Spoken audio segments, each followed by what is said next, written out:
Today there is a new derogatory word against Jews, a pejorative, an ugly word to defame Jews all around the world. It's called a Zio, short for a Zionist.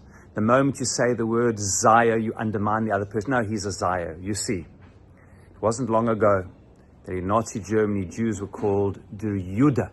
They wore the yellow star of shame, of powerlessness, and they were der Jude.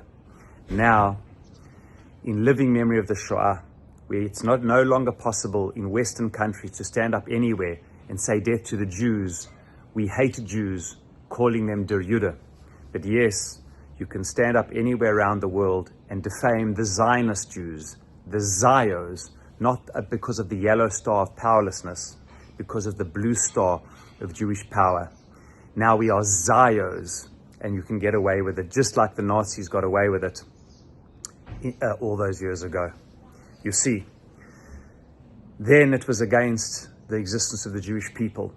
Today, where that's no longer vogue, it is against the existence of the Jewish state. No less lethal. Then 6 million Jews were killed, Rahman al-Islam. Today, there are over 7 million Jews living in Israel. And those with plausible deniability say we've got nothing against Jews. It's just the 7 million Jews in Israel from the river to the sea.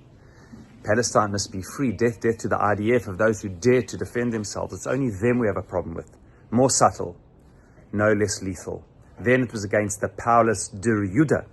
And now it's to make the powerful Jews who are living in Israel able to defend themselves with under the banner of never again, calling them Zios, delegitimizing the only Jewish state and only Jewish country that the Jews have ever called their own, and creating the environment, heaven forbid, to bring about its destruction from the river to the sea. You see, the Zios, it's not a new thing. It goes all the way back to Abraham and Yitzchak in this week's parsha.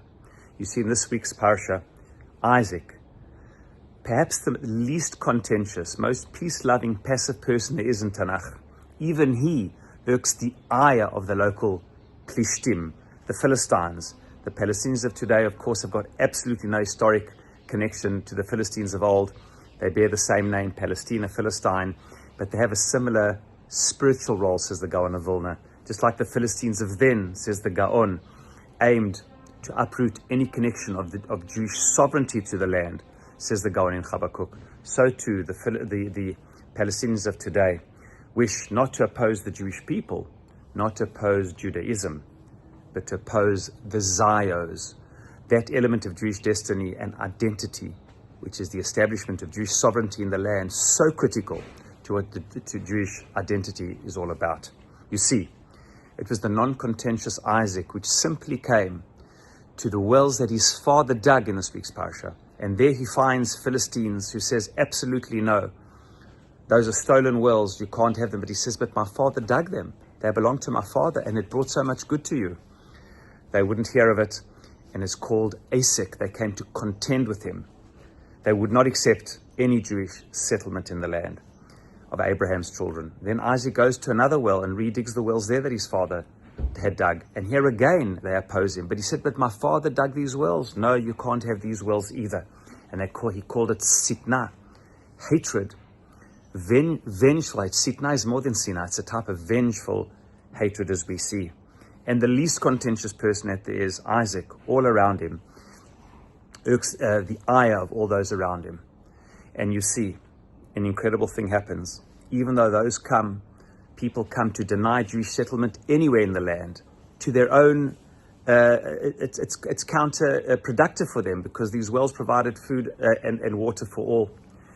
And yet they do this. And yet Yitzchak sows, and it says that he sows in a land of famine, in the area of Gerar, and it grew Mea Sharim, 100-fold, just like the pioneers 100 years ago, 150 years ago, who made the land flourish. So too then, Isaac, 100-fold more than anyone could believe.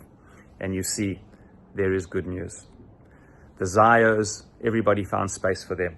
The final place that he went to and he built new wells was called Rehovot, and there he was left alone. They found space for him in the land. The moment the Philistines were able to find space for Yitzchak in the land, many things fell into place. And so too today.